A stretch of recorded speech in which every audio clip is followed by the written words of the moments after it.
Hi there, welcome back to Not Another Budget. I'm Nicole, and on this channel I'm attempting to cash budget my way out of debt and fix several years of financial misbehaviour. And following on from yesterday's end of July reconciliation slash recap video, I am still 8 days into August trying to nail down the budget.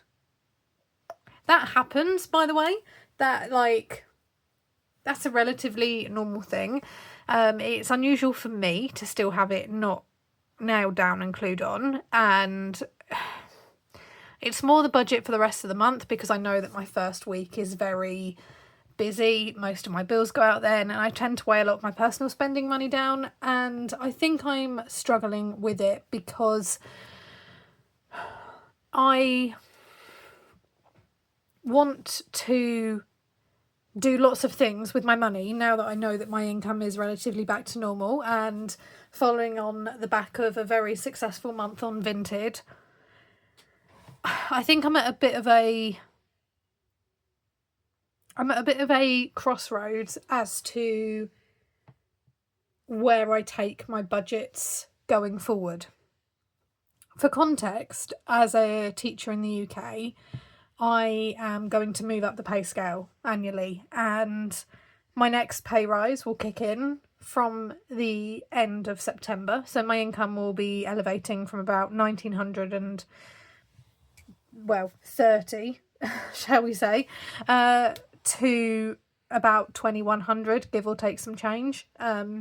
Obviously there's various pension percentages and stuff in there as well, but 2100 is what my calculations are looking like, give or take a little bit, and that's from the end of September. And at the minute, my income when it's been a normal month has allowed me to go ahead and live, but it's not allowed me to make any progress really on debt or savings. That's come from my extra income. And as I am now halfway through the summer holidays, and I'm speaking in a very kind of clipped, measured tone, and that's because I am still struggling with a lot of breathlessness and sore throat coughing at the minute, so I'm trying to make sure I've got enough kind of vocally in me to keep on going. I want to know that what I have coming in is going to go to the right place, and this is where there's this bit of an internal battle over what is the wrong or the right thing to do. Now, being halfway through the summer holiday means that I have 3 weeks remaining from Monday, wherein I have a little bit of school prepping and planning work to do, but I have no major plans beyond a pre-booked concert, which I got as a Christmas present, and that will cost me nothing unless I choose to spend anything there, and then that's it. So that's a real good window to build on the destashing that I've already been doing, the listing and the organising, and then the accumulation as a result of that of extra funds throughout the month of August to try and put me in a good stead.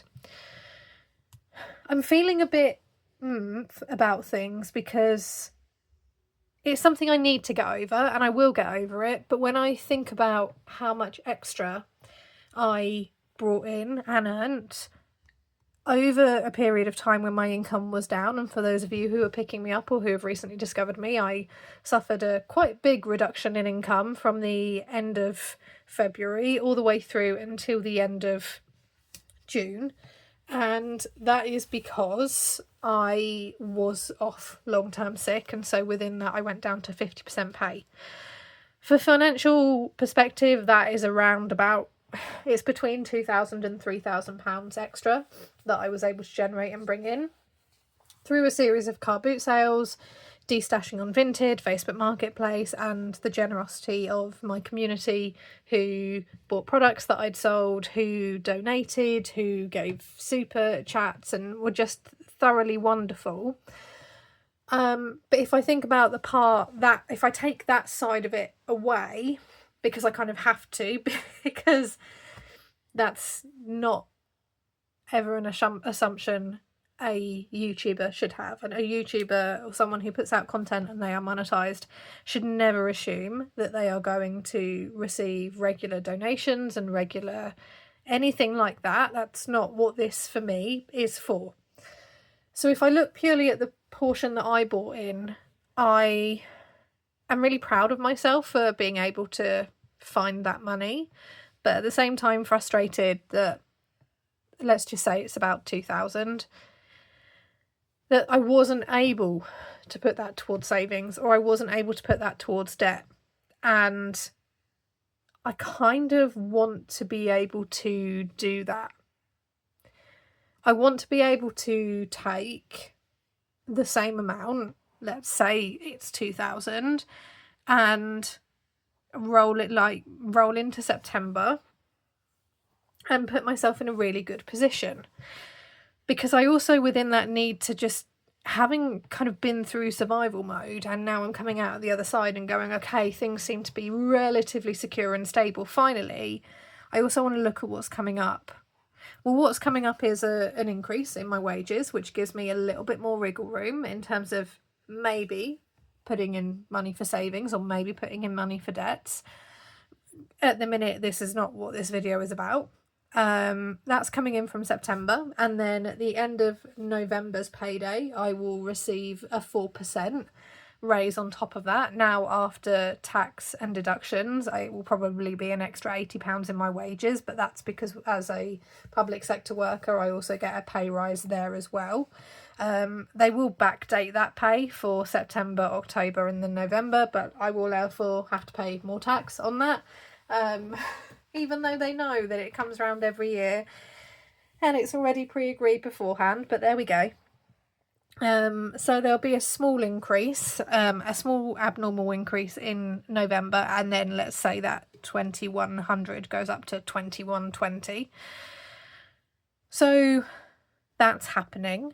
I have my brother and sister's birthdays where I have pre-bought the gifts, but there may be activities around those which may require some financial contribution to myself, so that is something I need to bear in mind. There's Christmas, which I know comes around every single year, and normally I would have started saving for it, I would have started shopping for it by now as well. I'm one of those people that has never really been able to fully fund the cost of Christmas on the 1 or 2 paydays leading up to it. I certainly don't get paid before Christmas. I do get paid after, and as a result of that, in the past I've tried to buy ahead and have a look.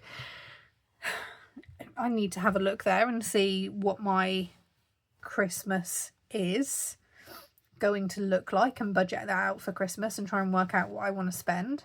And I think I need to do that sooner rather than later.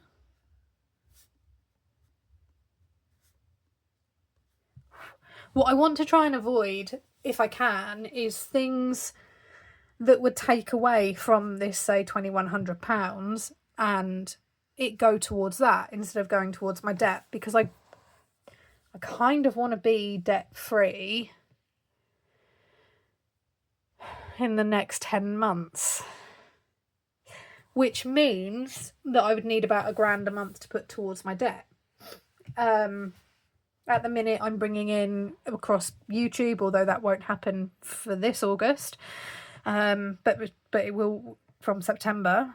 At the minute, between YouTube and Vinted, my average is between 250 and 400, and that is with very little from me in terms of reinvesting and going and looking for things to resell, and it's not taking into account the regular cash in hand stuff from Car Boots, and that's fantastic that I can say that, but that has very much been the work of those 6 months really, 5-6 months really, where my paydays were down, and as a result of that I can't have those items back. I have sold them, and I'm now also looking at the point where it's like, where can I grab whatever money I can?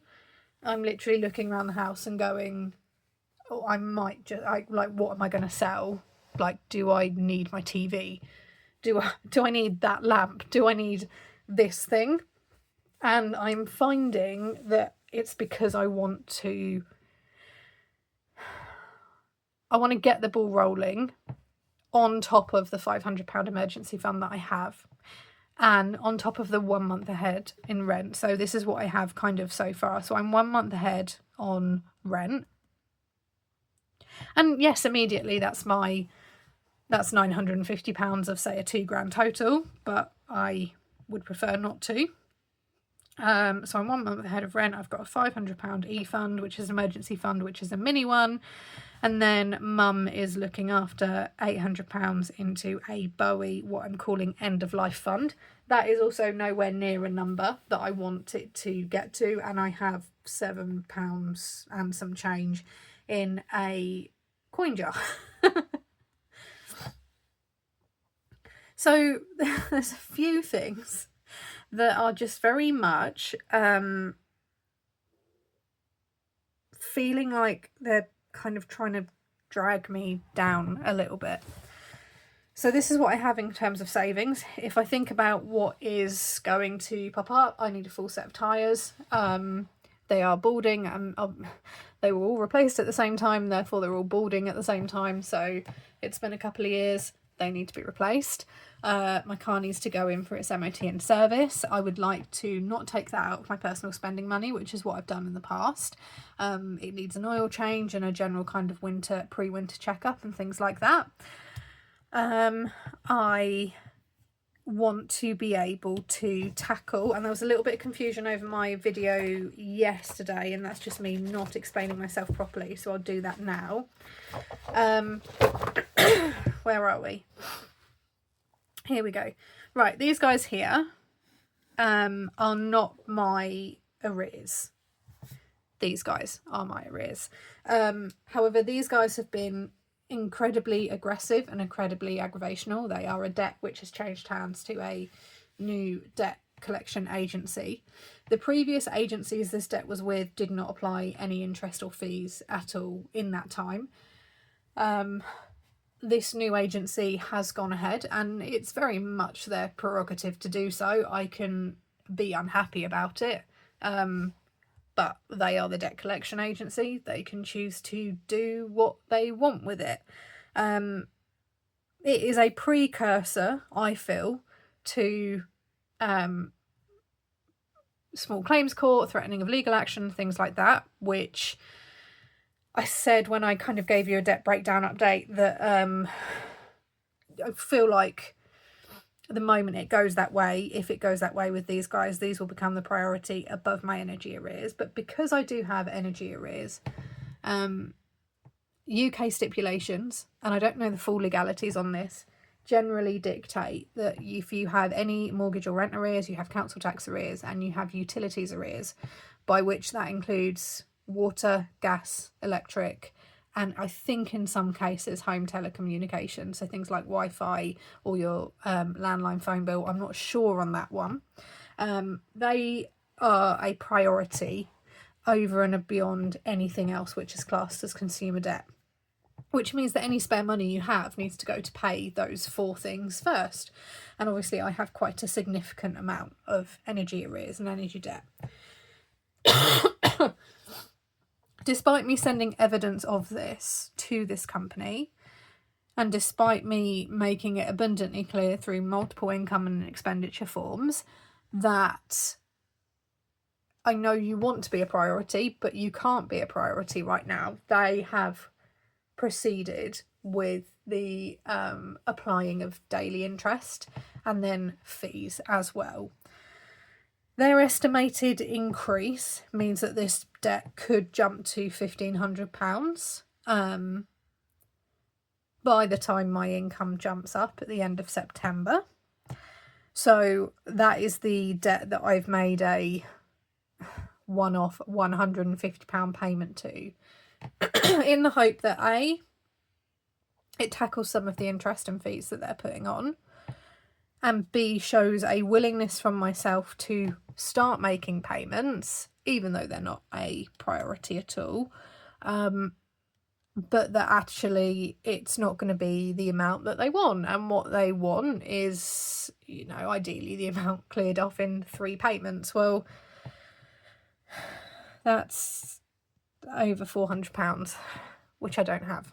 We know that's not in my budget. We know the extra income that I'm bringing in, which is pretty set, is only between £250 to £350. That's at the moment. Obviously my income is then going up by another £100, but the debt that I have, which is a priority, is the energy arrears. on that basis, I did go again and speak to another debt agency and had a better experience in terms of filling in the income and expenditure form. And there was a video a few ways back where you can see my frustration with those types of forms, and I still find those forms frustrating, and communicated why I was having issues with their forms. But the issue we ran into was that my current income and expenditure in terms of my main employer shows my income still at £1,932. It won't show my increased income until the end of September, and I won't have a wage slip that confirms that increased income until the end of September.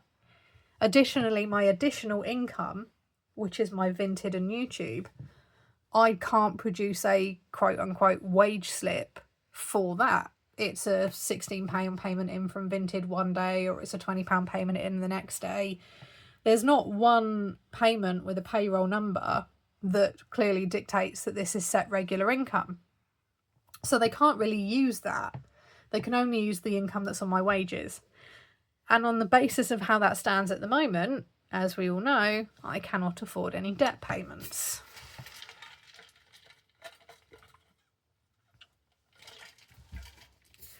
Their response was to pause any debt activity. There's no real debt activity. And to basically get back in contact with them when my financial situation improves.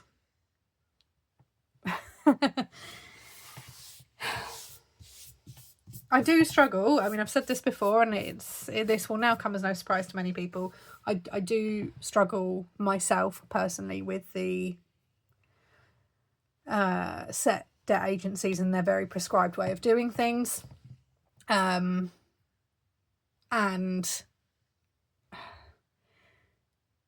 I can't make my situation fit a nice, neat solution, I think. A debt relief order is not suitable or inappropriate because I have extra income left over, but because I can't show that this is guaranteed regular income in the form of a wage slip from an employer, I can't use that. It just gets very messy.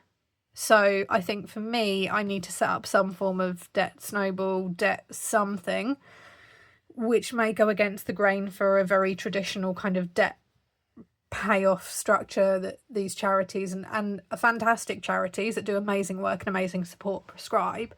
But this is the third time this year I've spoken to them to try and get some form of a solution going and to see if there's any way that they can help. And it's not been a viable route, shall we say. So that's where we stand at the minute. This debt here has gone to a priority because of the rate of interest and the fees that they're accruing, and because there is a subtle threat of legal action.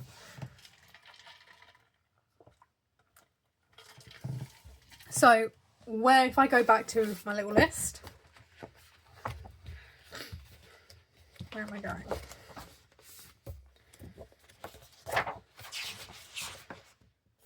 Nope. Here we go. Oh dear. No, wrong one. Where are you? No, where are you?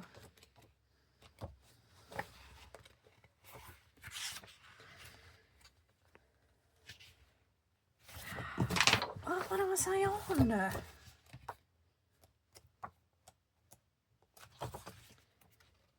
Oh no.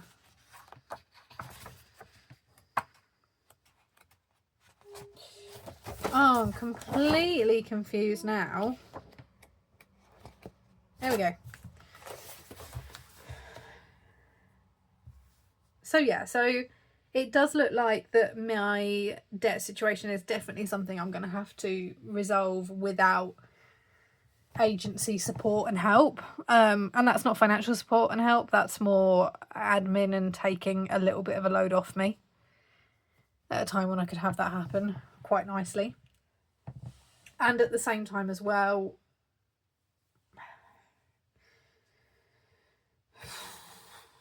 Yeah, there's a lot going on. So the new tyres are a must from a safety perspective. The MOT is a must from a legal perspective. Same for the service and the winter check. That kind of just ties up with making sure my car is roadworthy. That tends to be the only time I ever put my car in for a checkup though, unless something happens. So these are all things which are gonna financially have an impact in some way. I've then got obviously this extra income. We know at the minute that my normal income is covered by my wage as it is now. Like my normal expenses, my normal bills, a bit of Bowie, a bit of food, fuel, a little bit of personal spending, the odd thing here or there, that's all covered. So I feel quite comfortable saying that, let's say for argument's sake, because it's give or take some change, I feel a little bit comfortable knowing that there's going to be about 150 left. And that in theory is 150 that I can put towards my debt. But I do want to build that up and bring it higher, because my debt at the minute is standing at about 849. That is going to jump to, so it's going to jump by 270 if it goes up to the accrued interest. So that's going to jump up to 8,319.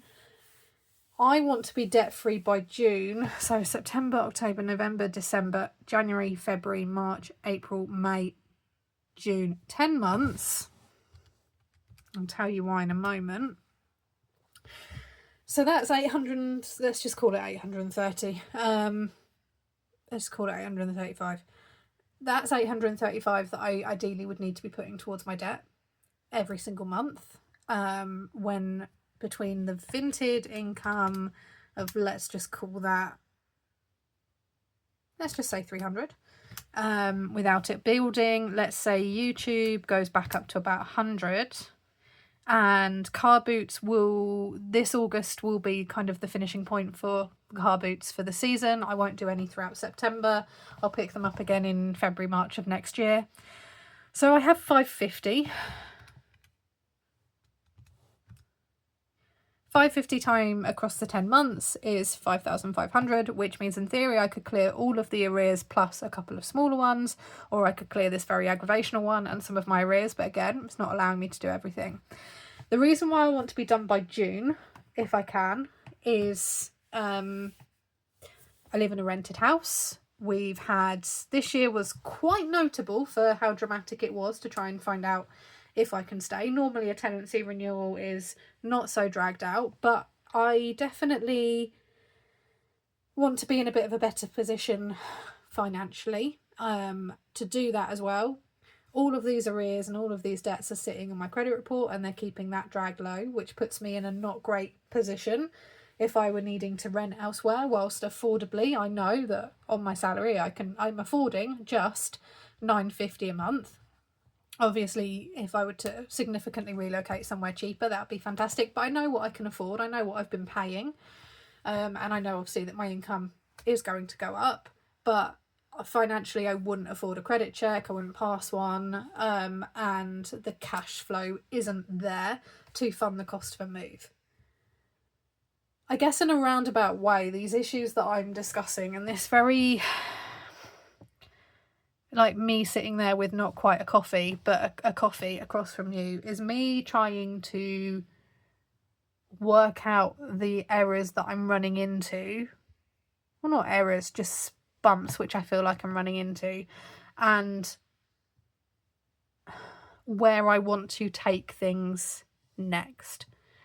I think from a time perspective over the next 3 weeks, it has to be just uploading to Mad Like Vinted and just trying to get as many car boots in person done as I can. I do need about a week to try and get some planning and schoolwork done. I've been very good and managed to not do any so far. But if I were to be sensible and organised ahead of next year, I would be wise to do about a week's worth of work. And hopefully that gives me a bit more time back from September and eases off my stress and my workload as well. But certainly across those 2 weeks, at the very least, I need to be, everything I can find, I need to be selling. And I think it's because I want to pull the $2,000 that I have had in my budget previously across those 5 months, and it has had to go elsewhere. I kind of want that. I want it. Like, I want that £2,000 just to have it, and then go, sod you guys and your interest.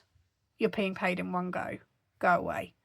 Or, yeah, there's the tyres. There's this. Okay, now that's sorted. Let's move on to here. I mean, we're 8 days into August. It's not a long month. 3 weeks left. I don't know if I can pull together £2,000 in 3 weeks. I'd like to see how close I can come to doing so. And let's find out together how that goes. Within the bounds of me preserving my anonymity and privacy, I will try and film whatever I can. With regards car boots and regards sorting out for those and the things that I'm destashing. It may be not the smoothest video, but it's something. And then hopefully I'll be able to get a video for you with regards to the August budget, or certainly what I've done for the first week of August, out to you this weekend. And if I can film anything at the car boot sale this weekend, because I'm back to my little normal one, I will let you know. It's a real catch-22, and I don't think there's any right or wrong answers at the minute. I'm definitely feeling quiet, like it's a bit of like a bit between my teeth in terms of like, I'm just going to sell stuff and it can go. Like if it's not bolted down, go away. It's that kind of, yeah, that's very much how I'm feeling about things at the minute. So on that note, I'm going to love you and leave you and go carry on listing things on Vinted.